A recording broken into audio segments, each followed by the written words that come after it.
Halo semua, salam sejahtera Malaysia. Selamat datang ke channel Fels Lifestyle.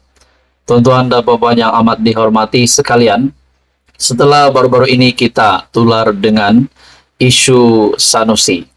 Akhirnya, terkini ucapan dari Menteri Besar Kedah, Muhammad Sanusi. Kenyataan terkini Muhammad Sanusi yang pasti mengejutkan ramai. Dalam sebuah artikel daripada harapandaily.com, Sanusi buat pendedahan.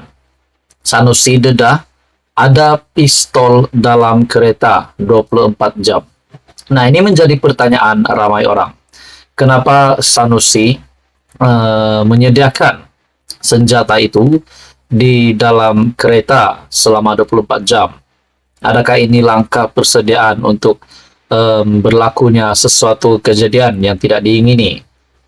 Dalam artikel ini, Menteri Besar Datuk Seri Muhammad Sanusi mendedahkan dalam kenderaannya sepanjang masa ada pistol sebagai langkah keselamatan.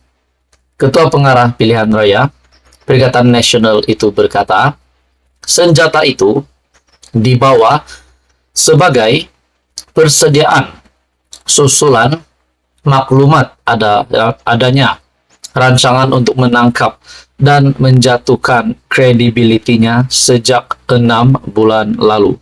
Nah, persoalannya, kita coba kaitkan dengan apa yang pernah dikeluarkan oleh media, oleh beberapa sumber.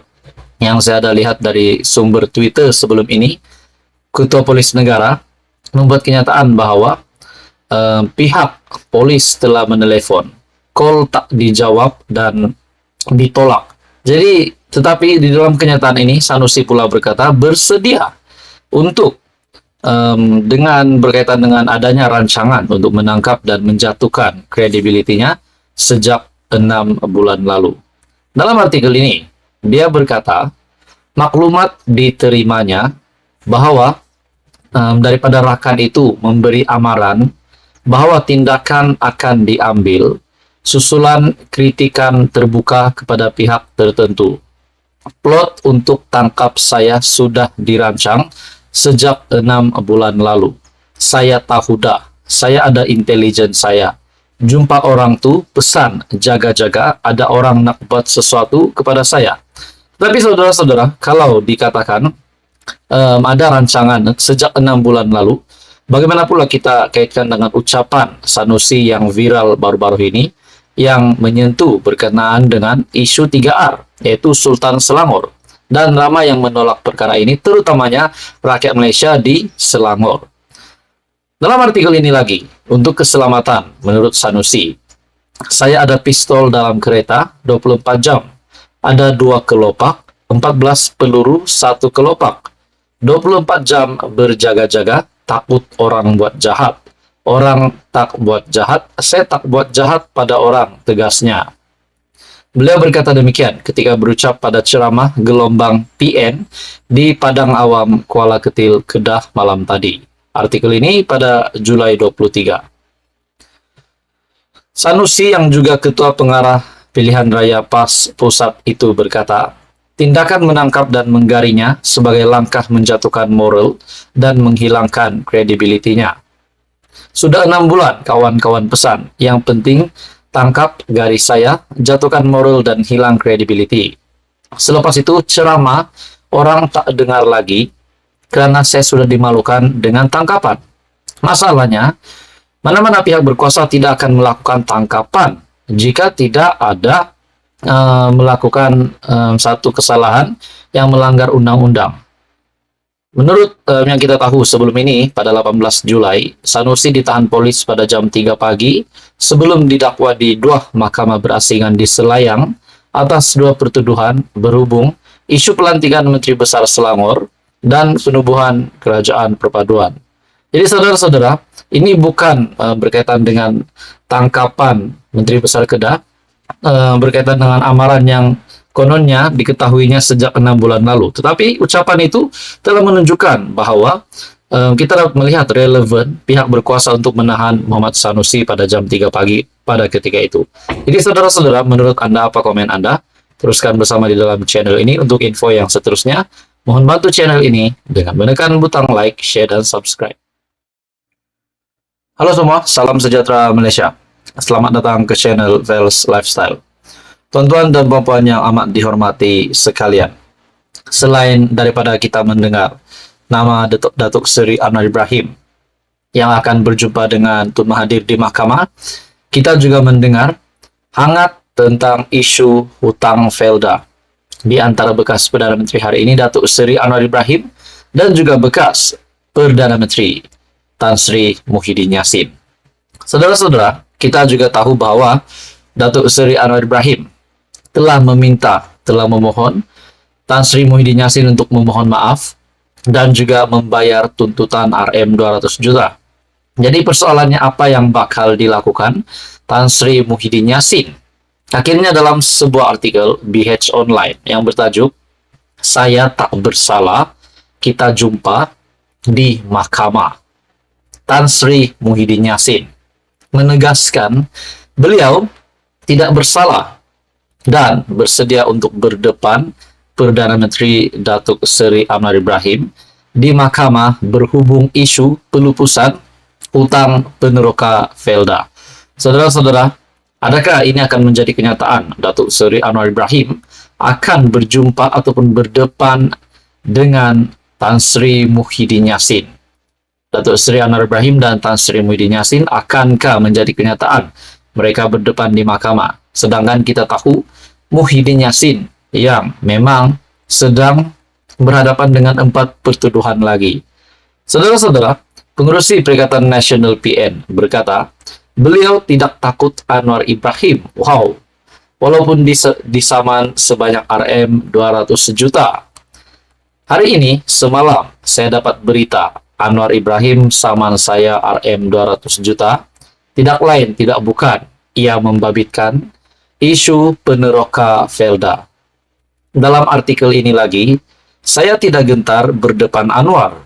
Tidak mengapa, biar kita pergi mahkamah, kerana saya tidak bersalah, katanya ketika berucap di program Munajat Rakyat Kelantan, Pakat Pertahan dan Amanat Pimpinan di Stadium Sultan Muhammad IV di sini malam tadi.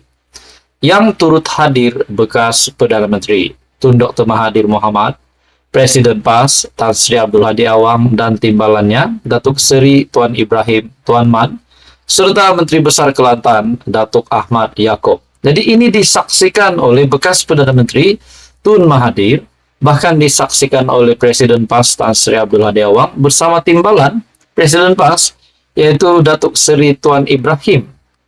Terdahulu Anwar menuntut Muhyiddin meminta maaf dan membayar pampasan RM 200 juta kerana menjejaskan reputasi beliau berhubung dakwaan fitnah membabitkan isu pelupusan hutang peneroka Felda.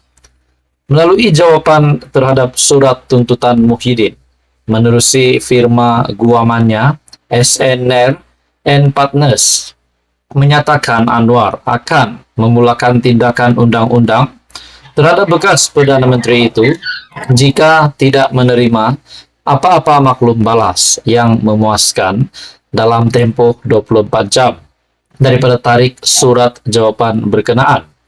Surat jawapan terbabit dialamatkan kepada firma guaman Tuan Rosli Dahlan Saravana Partnership yang mewakili Muhyiddin. Mengulas lanjut, Muhyiddin turut menegaskan Anwar tidak faham untuk membezakan antara penghapusan hutang dan sukuk.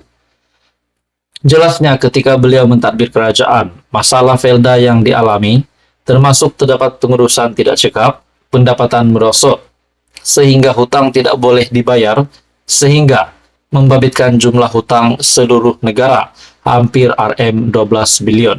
Jadi saudara-saudara, kalau Datuk Seri Anwar Ibrahim dapat buktikan memang Muhyiddin Yassin bersalah dalam isu peneroka Felda ataupun isu hutang Felda ini, adakah Muhyiddin Yassin boleh dikenakan tindakan undang-undang? Pada akhirnya Muhyiddin Yassin mengaku tak bersalah dan mengaku berani, tidak takut akan berdepan dengan Datuk Seri Anwar Ibrahim di mahkamah. Saudara-saudara, apa komen Anda? Teruskan bersama di dalam channel ini untuk info yang seterusnya. Mohon bantu channel ini dengan menekan butang like, share, dan subscribe.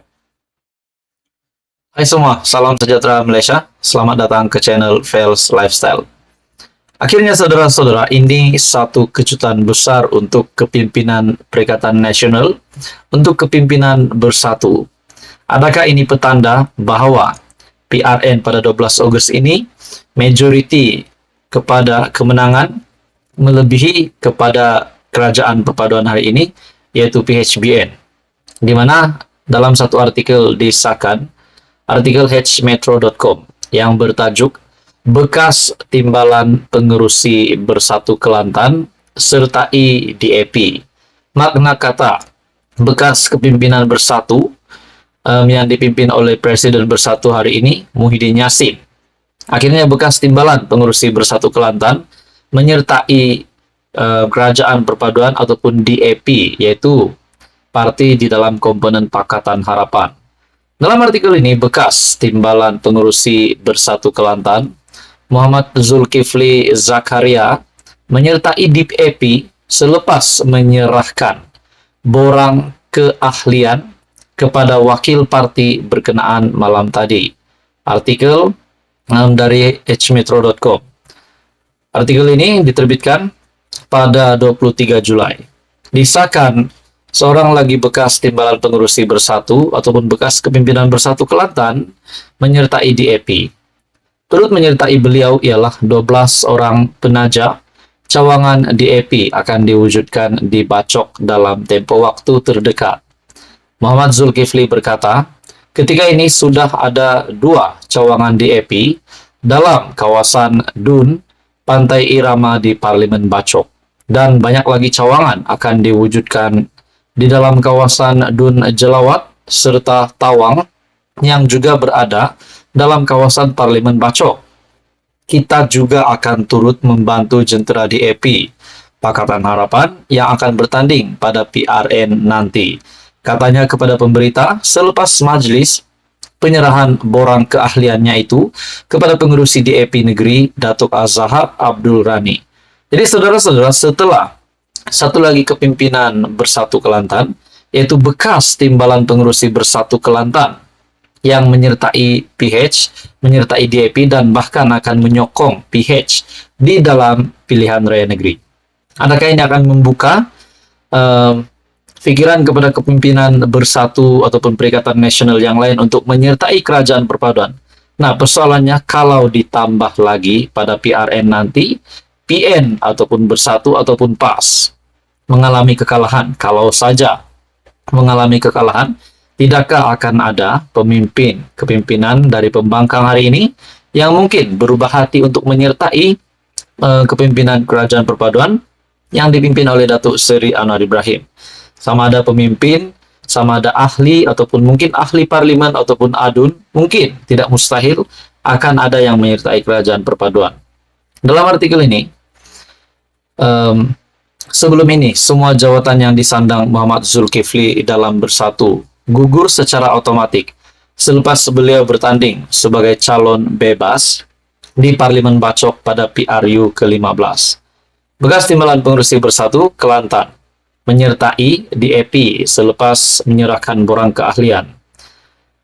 Muhammad Zulkifli berkata, sudah ada 2 cawangan DAP dalam kawasan Dun, Pantai Irama di Parlimen Bacok, dan banyak lagi cawangan akan diwujudkan dalam kawasan Dun, Jelawat, serta Tawang yang juga berada dalam kawasan Parlimen Bacok.